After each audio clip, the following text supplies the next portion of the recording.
Guys, good morning. Happy Friday. It's Daryl here. It's 9 a.m. here in Connecticut on the East Coast. I want to talk a little bit more about Trump and his continuing hints that he'd like to postpone the election, even though he has no authority to do so. I wanted to see how the Republicans are going to react to this. And I see Mitch McConnell coming out, not so much against Trump, but saying that they do want to have the election on time. So I'm shocked that they're not bending over as usual. Then there's the Trump supporters, the average Trump supporter on social media. I've seen a variety of responses. As I said in the previous video, 100% of Trump supporters I've seen are in agreement. One of the most popular nonsense reasons for supporting Trump is that illegals are going to flood the polls with fake votes, and that'll have Biden winning, or dead people are going to vote.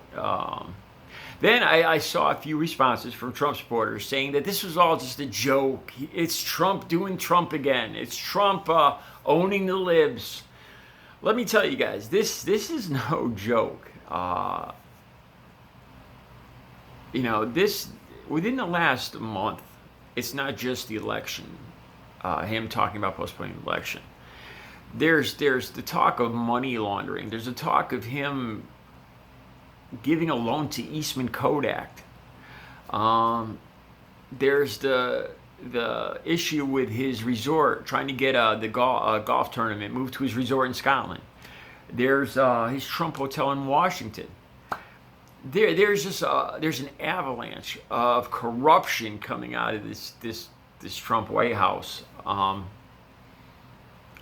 This man has done more to ruin this country, to tear apart this country, to ruin. Then there's the whole thing with Germany. Our relationships with all of our allies just disintegrating. Because he perceives that Merkel slighted him. Once again, it's his ego. And just based on this, he wants to pull troops out of Germany. And this is not, I was looking into this. This is actually going to cost more money. This isn't going to save any money at all. Like Bo was saying on his channel, this isn't troops coming home and getting out of the army. This is moving around troops, which is going to cost much more money just to do this, just because he was slighted. I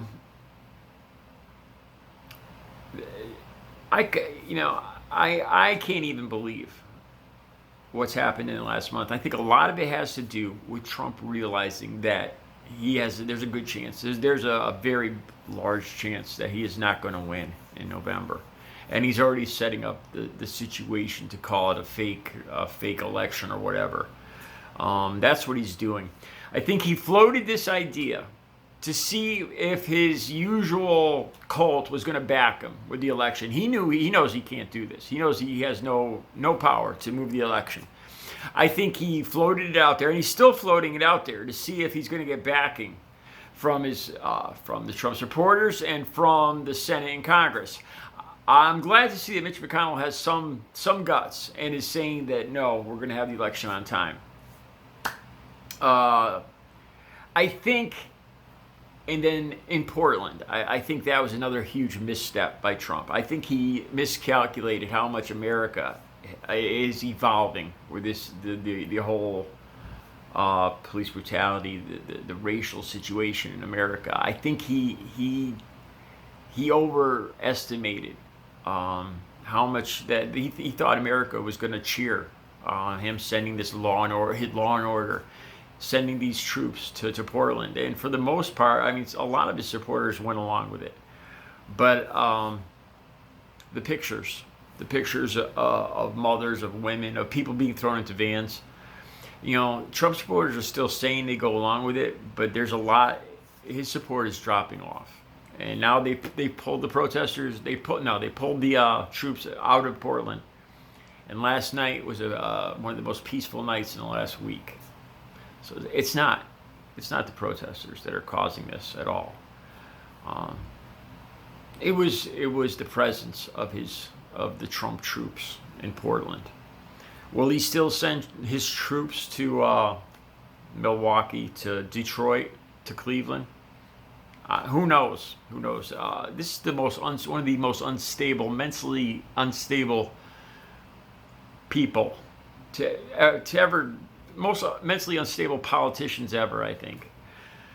All right, let me get down to the meat of this. Why did he bring up postponing the election?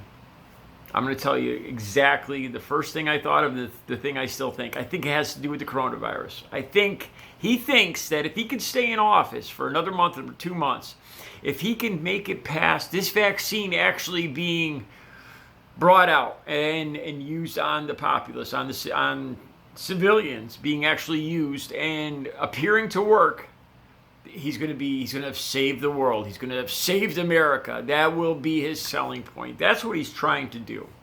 This is his last ditch effort. Win at all costs. This is his last ditch effort.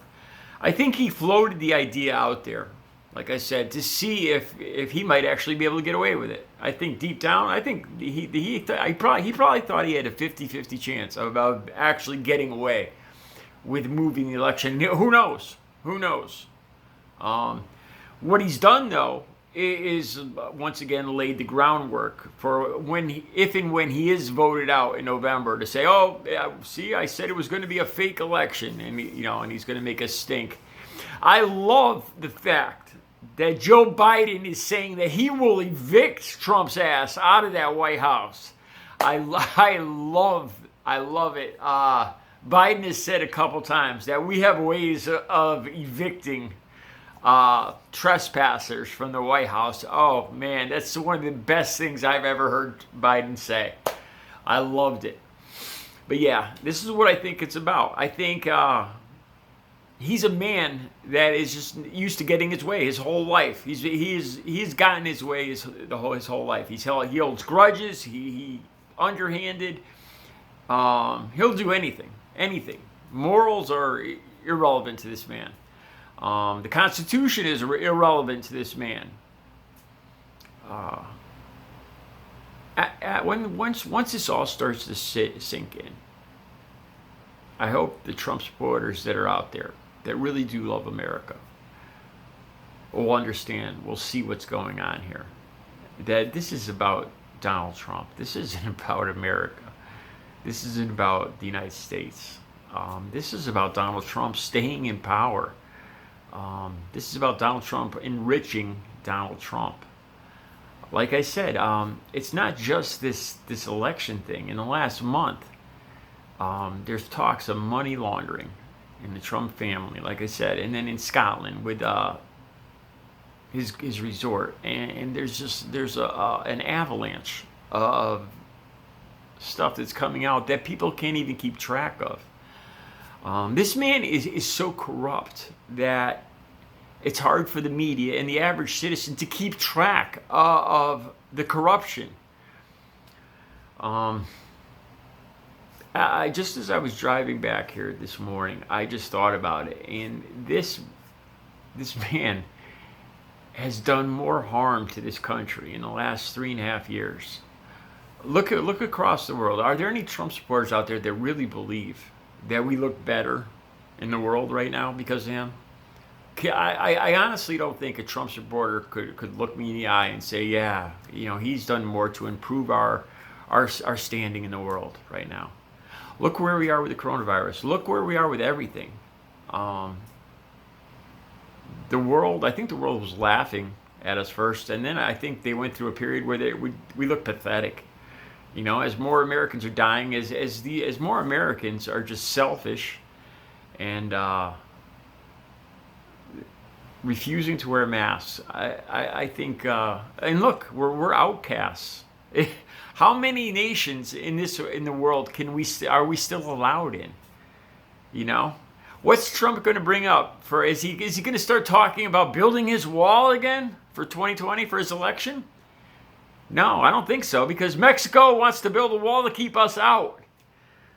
That's how bad things have gotten with Trump. You know, there's no need for a wall. Mexico doesn't want us here. They don't want to come here. With the whole southern border inflamed with the coronavirus right now. Look how fast Herman Cain died. And we've got this guy in the Oval Office spreading this one conspiracy theory after another. The demon seed doctor. We are a laughing stock. Look what Trump has done to this country. Look at the economy. The report that came out 2 days ago. The economy is worse than it has ever been in our entire history. Our gross national product. We are in shambles. In shambles. They can't even vote on another stimulus. They're arguing about that. The country's a mess, and it's getting worse. I think Trump thinks that his only saving grace, one of his only saving graces now, is to either make the election look like it was fake and fraudulent, or to try to stay in power long enough that a vaccine will come out and he'll look like the savior of the world. That's what I truly believe Trump envisions himself. If he can stay in power until a vaccine comes out, then he, of course, he's going to take all the credit for it, even though he's done absolutely nothing, quite the contrary. But I believe that is that's his reasoning. He wants to stay in the Oval Office until a vaccine is actually deployed. And then he's going to take all the credit for it and try to say that he saved America. He saved the world. He's the greatest president in history. He'll do it. He'll try to do it. Yeah, it's not just this talk of postponing the election. There is so much corruption and the money laundering and everything that's come out just in the last couple of weeks. That Trump and the Trump family, the Trump administration makes crime families look like saints. The Trump family makes crime families look like the Vatican, look like it's a scary time. It's a scary time. And I truly believe that as this sinks in, everything that's going on, I think he's going to lose even more support. All right, you guys have a good Friday.